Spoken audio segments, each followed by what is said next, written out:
درود پاک پڑھیے۔ اللہم صلی علی سیدنا محمد وعلی آل سیدنا و مولانا محمد وبارک وسلم وصلو علیہ، مل کے پڑھیے، صلاۃ و سلام عرض کیجیے۔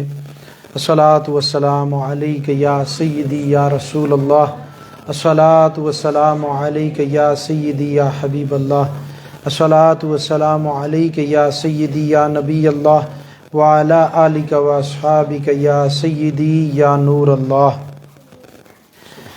وعن معاذ ابن جبل قال سمعت رسول الله صلى الله عليه وسلم يقول من لقي الله لا يشرك به شيئا ولا يصلي الخمس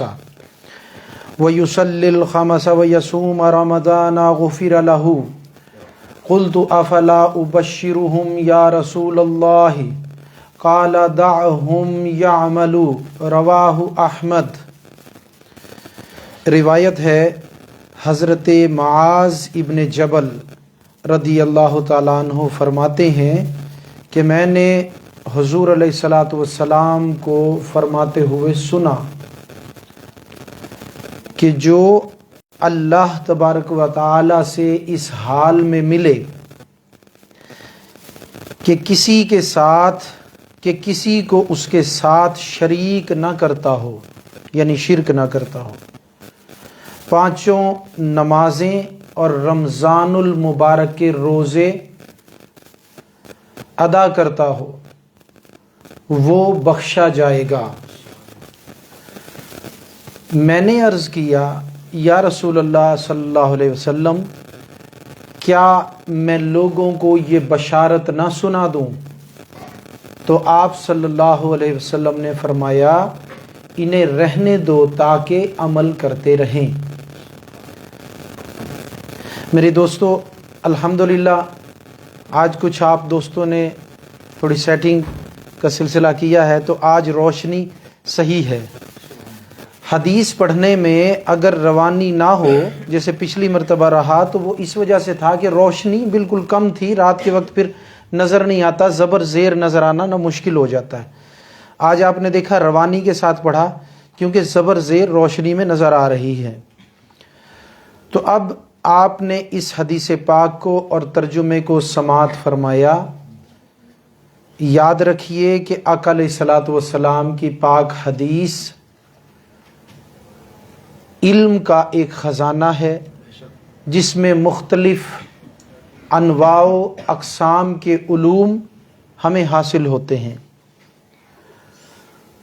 اور ہم اگر اس میں تھوڑا سا بھی لاپرواہی برتیں گے تو علم حاصل نہیں کر سکیں گے۔ ہمیں چاہیے کہ ہم حدیث پاک کو دل کے کانوں سے سنیں اور پھر اس کا ترجمہ توجہ کے ساتھ سماعت کریں، اور پھر اس کے نکات کو بآحسن و خوبی اچھے انداز میں سنیں اور اس کو ذہن نشین کریں، اور جو حدیث پاک میں اعتقادات بتائے جائیں ان کو اپنے دل میں بٹھا لیں۔ تو اب اس حدیث پاک میں حضرت معاذ ابن جبل رضی اللہ تعالیٰ عنہ فرما رہے ہیں کہ میں نے حضور علیہ الصلوۃ والسلام کو فرماتے ہوئے سنا کہ اللہ سے جو اس حال میں ملے کہ اس ذات وحدہ لا شریک کے ساتھ کسی کو شریک نہ کرتا ہو، اور پانچوں نمازیں اور رمضان المبارک کے روزے سب ادا کرتا ہو، وہ بخشا جائے گا۔ اب یاد رکھیے کہ شرک کے بارے میں میں آپ دوستوں کو پہلے تفصیل کے ساتھ بتا چکا ہوں کہ شرک کیا ہے۔ اس وقت میں یہ جو دور ہے اس کے اندر شرک کی لاتعداد قسمیں، خود ساختہ قسمیں نکالی گئی ہیں۔ لوگوں نے، یا ایسے لوگ جو ذرا سخت قسم کے معاملات رکھتے ہیں، انہوں نے شرک کو اپنی جانب سے ایسا معاملہ کر دیا ہے کہ محسوس ہوتا ہے کہ نعوذ باللہ ہر عمل کرنا ہی شرک ہے۔ تو ایسا نہیں ہے، اس بات کو ذہن نشین کر لیں۔ میں آپ کو پہلے سابقہ جو ہمارے دروس گزرے ہیں اس میں بھی میں آپ کو بتا چکا ہوں کہ شرک کی صرف دو قسمیں ہیں، تیسری قسم کوئی نہیں ہے۔ اس کی تفاصیل آپ کو بتا چکا ہوں، لیکن آج صرف یہ دہرا دوں کہ شرک کی دو اقسام ہیں، ایک ہے شرک ذاتی، دوسرا ہے شرک صفاتی، یعنی اللہ کی ذات میں کسی کو شریک بنانا، اور شرک صفاتی یعنی اللہ کی صفات میں سے کسی بھی صفت میں یا سب صفت میں نعوذ باللہ کسی کو شریک جاننا، اس کو شرک کہتے ہیں۔ آپ کے بات سمجھ میں آ گئی؟ تو میں اس کو کھول کر بیان کر چکا ہوں، مختصراً آپ کو یہ بتا دوں کہ شرک ذاتی یہ ہے، تفاصیل تو بہت ساری ہیں، لیکن شرک ذاتی یہ ہے کہ جیسا اللہ تبارک و تعالی اپنی ذات میں ہے، اگر نعوذ باللہ کسی کو ویسا ہی مانا جائے یا اس کے برابر مانا جائے یا اس کی ذات میں کسی کی شرکت تصور کی جائے تو اسی کا نام شرک ذاتی ہے۔ اور شرک صفاتی کہ اس کی جو صفات ہیں جن کا ذکر بھی 99 اسماء باری تعالیٰ میں ہوا ہے، اسماء اعظام میں ہوا ہے، جو آپ میں سے ماشاءاللہ سب نے ہی پڑھ رکھے ہوں گے۔ عموماً قرآن پاک کے بھی صفحات سے پہلے، یعنی جہاں سے آپ قرآن پاک شروع کرتے ہیں اس سے پہلے جو جلد ہوتی ہے اس کے ساتھ ہی اللہ تبارک و تعالیٰ کے 99 نام جو اس کے صفاتی نام ہیں وہ لکھے ہوئے ہوتے ہیں، ذاتی نام بھی اس میں ہے لیکن 99 نام صفاتی اس میں موجود ہوتے ہیں۔ وہ جو اللہ کے صفاتی نام ہے نا، ہر نام کی ایک صفت ہے۔ رحمان اللہ کی ایک صفت ہے، رحیم اللہ کی ایک صفت ہے، غفور اللہ کی ایک صفت ہے، ودود اللہ کی ایک صفت ہے۔ اور میرے دوستو، رحیم اللہ تبارک و تعالیٰ کی ایک صفت ہے، رشید اللہ کی ایک صفت ہے، صبور اللہ کی ایک صفت ہے۔ اس طرح یہ 99 صفات ہیں۔ ان صفات میں سے سب میں یا کسی ایک میں کسی کو شریک جاننا یہ شرک صفاتی ہے۔ بات آپ کے سمجھ میں آ گئی؟ تو اب اس کی تفاصیل تو میں بہت ساری پہلے بھی آپ لوگوں کو بتا چکا ہوں، آپ لوگ ماشاءاللہ بہت ساری تفاصیل اس کی جانتے ہیں۔ تو اب جو شرک صفاتی ہے اس کے بارے میں مختصراً، یعنی جیسے دریا کو کوزے میں بند کیا جائے اس طرح سے آپ سماعت فرما لیں۔ وہ یہ ہے کہ اگر 2 یا 3 چیزیں ذہن نشین کر لیں تو شرک صفاتی آپ کے مکمل سمجھ میں آ جائے گا۔ یعنی اللہ تبارک و تعالیٰ کی صفات بلکہ اس کی ذات بھی، یہ ہے قدیم۔ قدیم کے معنی کیا ہیں؟ کہ جس کی میرے دوستو کبھی پیدا نہ ہوا ہو، یعنی اس کی کوئی شروعات نہ ہو، شروع نہ ہو، اس کا کوئی ختم نہ ہو، یعنی ازلی اور ابدی ہو۔ ٹھیک ہے نا؟ تو یہ ہے صفات قدیم، ذات قدیم۔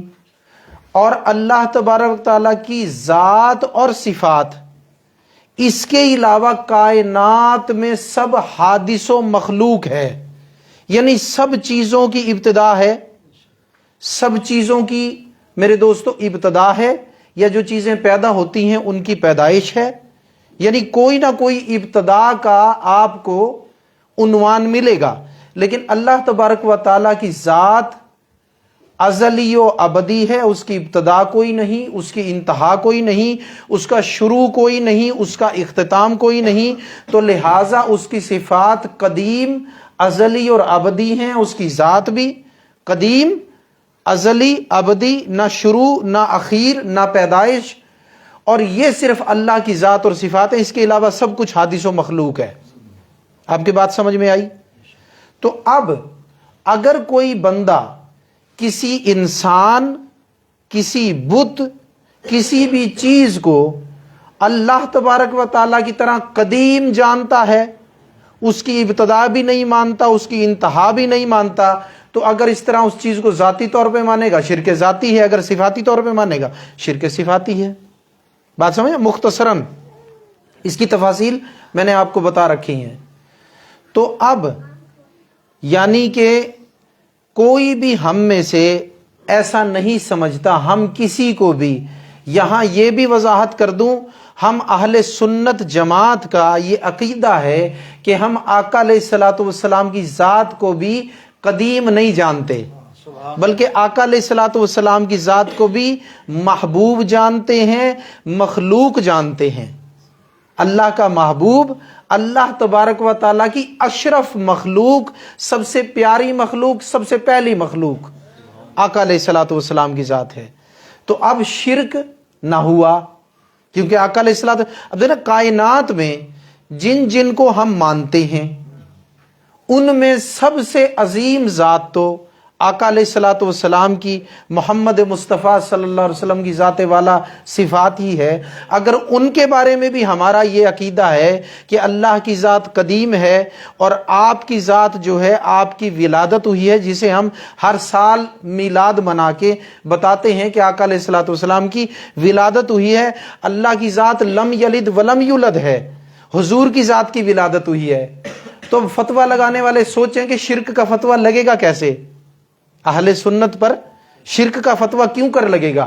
تو ہرگز بھی شرک کا فتویٰ نافذ نہیں ہوتا، کیونکہ اللہ کی ذات قدیم، ازلی، ابدی، اور ہم تمام کائنات کو بشمول آقا علیہ الصلوۃ والسلام کے مخلوق جانتے ہیں اور حضور کو محبوب جانتے ہیں اور حضور کی ولادت مانتے ہیں۔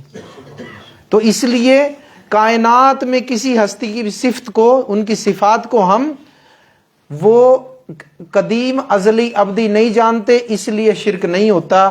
تو اللہ تبارک و تعالیٰ کی ذات میں کسی کو شریک جاننا، اس کی صفات میں کسی کو شریک اس طرح سے جاننا کہ اس کو قدیم سمجھنا، یہ شرک ہے، اور ایسا کوئی بھی مومن نہیں کرتا۔ تو اب شرک کی کتنی قسمیں ہوئے، ذرا آپ کا امتحان بھی لے لوں، کتنی؟ شاباش، 2 قسمیں۔ اب 2 قسمیں، ایک شرک ذاتی، دوسرا شاباش، دوسرا شرک صفاتی۔ اس کے علاوہ تیسری کوئی قسم نہیں ہے۔ یہ از خود ساختہ بنائے ہوئے شرک ہیں۔ شرک فی الحقوق، شرک فی العبادت، اس قسم کے کوئی شرک نہیں ہے، اس قسم کے کوئی شرک نہیں ہے۔ قرآن پاک نے ایک چیز کو میرے دوستو شرک کا نام دیا ہے، شرک کا لفظ تو استعمال نہیں کیا لیکن اس سے مفہوم شرک کا ہی نکلتا ہے۔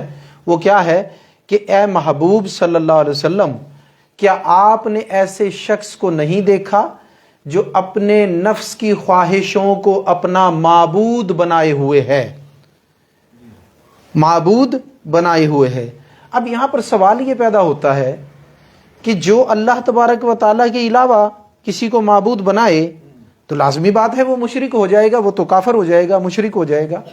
لیکن علماء کرام فرماتے ہیں کہ اس معبود سے مراد خواہشات نفسانی کی انتہا درجے کی چاہت ہے، اس سے مراد شرک نہیں ہے، اس سے مراد شرک نہیں ہے، بلکہ یہ کیا ہے کہ وہ نفسانی خواہشات کو اللہ اور اس کے رسول کی چاہت سے بڑھ کر انسان خود چاہ رہا ہے۔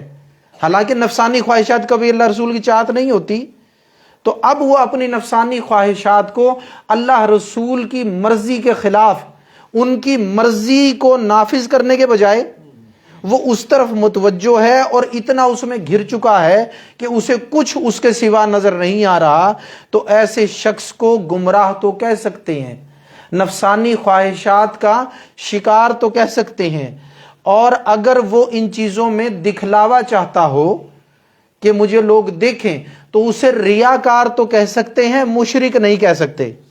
مشرک صرف وہی ہوگا جو شرک ذاتی کرے گا یا شرک صفاتی کرے گا۔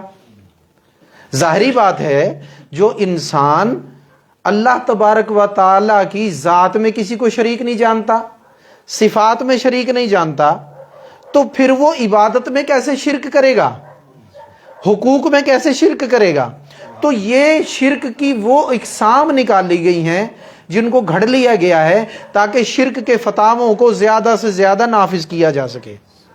بس شرک کے ضمن میں آپ کو بتا دیا 2 قسمیں کیا، اب آپ بیان کریں گے۔ نمبر 1 جی شرک ذاتی، دوسرا شرک صفاتی۔ ماشاءاللہ، اللہ آپ کو جزا عطا فرمائے۔ تو ہم نے شرک کو مختصر سمجھ لیا، ٹھیک ہے؟ تو اس کے بعد انشاءاللہ اگلا نقطہ بیان کرتے ہیں، کیونکہ شرک کے متعلق مفصل بیانات ہو چکے ہیں۔ اگر فیس بک کے ناظرین میں سے کوئی یہ چاہے کہ مجھے شرک کے بارے میں پتہ چلے تو فقیر کا یوٹیوب چینل ہے نقشبندی چینل کے نام سے، نقشبندی چینل کے نام سے اور بھی یوٹیوب کے چینل ہیں، لیکن وہاں پر فقیر کی تصویر لگی ہوئی ہوگی، تو آپ اس چینل پر جائیں، وہاں سے شرک کے متعلق تفصیلی بیانات موجود ہیں، وہاں سے تفصیلی بیانات آپ سن لیں۔ تو یہاں پر زیادہ میں طویل اس لیے نہیں کر سکتا کہ آج میں چاہتا ہوں کہ ہم جو باب الایمان ہم پڑھ رہے ہیں مشکوات شریف کا، آج ہم اس کو ختم کر لیں، جو ہمارا ماشاءاللہ تقریباً 16 ماہ سے جاری ہے، آج ماشاءاللہ ہم اس کو ختم کر لیں، اور اگلی مرتبہ سے ہم دوسرا باب جو باب الکبائر ہے، یعنی گناہوں سے متعلق باب ہے اور نفاق سے متعلق ہے مشکوات شریف کا، ہم اس کو شروع کرنا چاہیں گے۔ تو میں چاہتا ہوں آج اس کو ہم ختم کر لیں، اس لیے میں آپ کو مختصراً یہ سارا کچھ سمجھا رہا ہوں، اور انشاءاللہ 2 روایتیں رہتی ہیں، ایک کو میں نے پڑھا ہے، اس کو بیان کر کے انشاءاللہ دوسرے کو بھی تلاوت کریں گے، اس کی تفاصیل کو بھی جانیں گے، اور آج انشاءاللہ ہم باب الایمان کو ختم کریں گے انشاءاللہ۔ ذرا کہیں سبحان اللہ۔ تو اب فرمایا کہ حضور علیہ الصلوۃ والسلام کو حضرت معاذ بن جبل نے یہ فرماتے ہوئے سنا کہ جو اللہ سے اس حال میں ملے کہ اس کے ساتھ اس نے کسی چیز کو شریک نہ کیا تو وہ کون ہوگا؟ جنتی۔ لیکن ساتھ 2 چیزیں اور بھی ہیں۔ تو شرک کا آپ نے سن لیا، لیکن یہاں پر جو نقطہ بیان کرنا ہے وہ یہ ہے، اس حال میں ملے، اس کا مطلب کیا ہے کہ پوری زندگی کبھی بھی شرک میں نہ پڑا ہو، یعنی آخری سانس تک توحید پر قائم رہا ہو اور رسالت کے ایمان پر قائم رہا ہو، خاموش، رسالت کے ایمان پر قائم رہا ہو۔ اسی طرح فرمایا اس کے ساتھ کسی چیز کو شریک نہ کرتا ہو، فرمایا 5 نمازیں اور رمضان المبارک کے روزے۔ اب یہ 3 چیزیں ہو گئی، کیا؟ شرک نہ کرنا، توحید و رسالت پر قائم رہنا، ضروریات ایمان پر قائم رہنا، اور نماز اور روزے، 3 چیزیں۔ فرمایا جو یہ ادا کرتا ہو وہ بخشا جائے گا، وہ بخشا جائے گا۔ عرض کیا یا رسول اللہ صلی اللہ علیہ وسلم، میں لوگوں کو یہ بشارت نہ دے دوں؟ فرمایا انہیں رہنے دو تاکہ یہ عمل کرتے رہیں۔ بات آپ سمجھے؟ اب یہ سمجھ لیں کہ جس نے نماز کو قائم کیا، اب نماز کو قائم کرنا بھی تو پوری زندگی کے لیے قائم کرنا ہے نا، پوری زندگی کے لیے قائم کرنا، تو یہ پوری زندگی کا ایک عمل ہے۔ اسی طرح رمضان المبارک کے روزے رکھنا، یہ بھی ہر سال 1 ماہ کے روزے، یہ بھی پوری زندگی کا عمل ہے۔ عاقل اور بالغ ہونے کے بعد میں یہ پوری زندگی کا عمل ہے، پوری زندگی کو یہ عمل گھیرتا ہے۔ تو اب یہ 3 کام جو، یعنی 1 اعتقاد اور 2 کام 2 عمل، 1 اعتقاد 2 عمل جو یہ کرے گا بلا شک و شبہ وہ بخشا جائے گا۔ لیکن یہاں پر دھیان فرمائیں کہ یہ جو 3 چیزیں ہیں، اس کے علاوہ جب اور عبادتیں کریں گے تو اس سے کیا فائدہ ہوگا؟ اب یہ 3 چیزیں کر کے بھی انسان بخشا تو جائے گا، لیکن یاد رکھیں 3 چیزوں سے بھی زیادہ عمل کرنا ہے۔ کس لیے؟ اس لیے کہ جنت کے درجات درجہ بدرجہ بہت بلند ہیں، اور آپ کو صرف جنت نہیں بلکہ اس کے بلند درجات کو بھی حاصل کرنا ہے۔ تو لہٰذا پوری زندگی اس طرح سے گزرے کہ حقوق اللہ بھی پورے کرتے رہیں، حقوق العباد بھی پورے کرتے رہیں، حضور علیہ الصلوۃ والسلام کی سنتوں پر بھی کما حقہ عمل کرتے رہیں، اپنے جسم کو، کپڑوں کو ہمیشہ پاک اور نفیس بھی رکھتے رہیں، ہر حقوق العباد کے اندر ہر ایک کے حق کا خیال کریں، والدین کا، اپنے گھر والوں کا، بچوں کا، پڑوس کا، اپنی برادری کا، اپنے مسلمان بھائیوں کا، اور معاشرے میں رہنے والے لوگوں کا۔ اور حقوق اللہ میں جملہ عبادات ہیں، اور حقوق العباد میں، حقوق اللہ اور حقوق العباد میں ایک عظیم حق میرے محبوب علیہ الصلوۃ والسلام کا ہے۔ آپ نے حقوق اللہ کو ہمیں تلقین فرمایا، اور حقوق العباد میں جن کا سب سے پہلے حق ہے وہ آقا علیہ الصلوۃ والسلام کی ذات ہے۔ ماں کا حق بعد میں، والد کا حق بعد میں، اولاد کا حق بعد میں، میرے دوستو مسلمان بادشاہوں کا حق بعد میں، پڑوس کا حق بعد میں، رشتہ داری کا حق بعد میں، آقا علیہ الصلوۃ والسلام کا حق سب سے پہلے۔ اور سب سے پہلے ہونے کے ساتھ ساتھ سب سے بڑا حق آقا علیہ الصلوۃ والسلام کی ذات کا ہے۔ اور ان کے حقوق میں سے ایک عظیم حق یہ بھی ہے کہ آپ صلی اللہ علیہ وسلم کے احکامات کی قدر کی جائے، اس پر عمل کیا جائے، اور آپ صلی اللہ علیہ وسلم سے محبت کی جائے، اور وہ بھی اس طرح کے سب سے بڑھ کر، عمل بھی اس طرح کہ سب احکامات سے بڑھ کر آپ کے حکم پر عمل، اور محبت بھی اس طرح کے سب محبتوں سے بڑھ کر آپ کی محبت انسان کے اندر ہو کہ آپ کی محبت پر کوئی محبت غالب نہ آ سکے، پھر انسان ایماندار ہوتا ہے۔ حدیث پاک میں پہلے بھی سنا چکا ہوں، فرمایا نا لا یؤمن احدکم حتی اکون احب الیہ من والدہ وولدہ والناس اجمعین، فرمایا تم میں سے ہرگز کوئی مومن نہیں ہو سکتا جب تک کہ اپنے ماں باپ سے، اپنی اولاد سے اور تمام جہان والوں سے بڑھ کر مجھ سے محبت کرنے لگے۔ تو حضور علیہ الصلوۃ والسلام کی محبت ماں باپ سے بھی بڑھ کر، اولاد سے بھی بڑھ کر، تمام جہان والوں سے بھی بڑھ کر، تمام محبت والوں سے بھی بڑھ کر، پھر میرے دوستو جا کر انسان صحیح معنوں میں مومن ہوتا ہے۔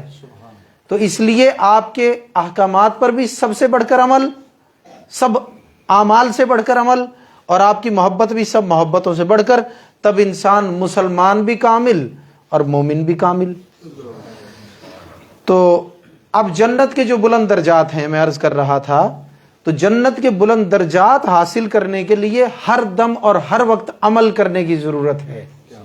عمل کے دو حصے ہیں، ایک وہ جو کرنے کے کام ہیں جنہیں میرے دوستو معروف کہا جاتا ہے، نیکیاں، اور دوسرے وہ چیزیں ہیں جنہیں منکرات کہا جاتا ہے، یعنی چھوڑنے والے کام۔ عمل کے دو حصے ہیں، ایک کام کرنے کے، دوسرے کام چھوڑنے کے۔ نیکیاں، اعمال صالحہ، شریعت پر عمل، یہ وہ چیز ہے جو عمل آپ نے کرنا ہے، اور تمام منکرات یعنی شریعت میں اللہ رسول نے جو چیزیں منع فرمائی، حرام فرمائی، ان کو چھوڑ دینا، یہ میرے دوستو عمل کا دوسرا حصہ ہے۔ چیزوں کو چھوڑ دینا، ہم نے پڑھا تھا نا ان تہجر ما کرہ ربک، پچھلی مرتبہ ہم نے پڑھا ہے کہ اصلی مہاجر، حقیقی مہاجر کون ہے؟ وہ جو اللہ کو ناپسند ہو ان چیزوں کو چھوڑ دے۔ تو میرے دوستو عمل کے دو حصے، وہ کام جو کرنے کے ہیں اور وہ کام جو چھوڑنے کے ہیں۔ تو اس طرح سے آپ جنت کے بلند درجات کو حاصل کر لیں گے۔ اور یہاں پر ایک چیز اور ضروری سمجھ لیں کہ عقائد کے ضمن میں یہ بھی ضروری ہے کہ توحید کے ساتھ رسالت کا اقرار بھی کرتا ہو، وگرنہ اگر صرف توحید کا اقرار کرتا ہے تو مسلمان نہیں ہو سکتا۔ مواحد تو ہو سکتا ہے، اور مواحد تو ہندوؤں میں بھی پائے جاتے ہیں، سکھوں میں بھی پائے جاتے ہیں۔ مواحد پتہ کس کو کہتے ہیں؟ جو ایک معبود کو مانتا ہو، جو ایک معبود کو مانتا ہو، اور وہ چاہے اللہ تبارک و تعالیٰ کو ایک بلا شرکت غیر جانتا ہو، شریک بھی نہ کرتا ہو، لیکن ایماندار پھر بھی نہیں۔ مواحد کہہ سکتے ہیں، ایماندار نہیں، مسلمان نہیں، مومن نہیں۔ وہ کب ہوگا کہ جب میرے دوستو سارے عقائد اسلام متعلقہ توحید، متعلقہ رسالت اور دیگر عقائد ان کو مان لے گا، تب مسلمان ہوگا۔ تو اب اس کو مختصر کر کے ہم دوسری حدیث پاک پڑھتے ہیں، اس لیے کہ آج انشاءاللہ اس باب کو ہم ختم کریں گے۔ تو اب دوسری حدیث پاک کو دل کے کانوں سے سماعت فرمائیں اور ایک مرتبہ درود پاک پڑھیں۔ اللہم صل۔ بسم اللہ الرحمن الرحیم۔ وعنہ انہ سأل النبی صلی اللہ علیہ وسلم عن افضل الایمان قال ان تحب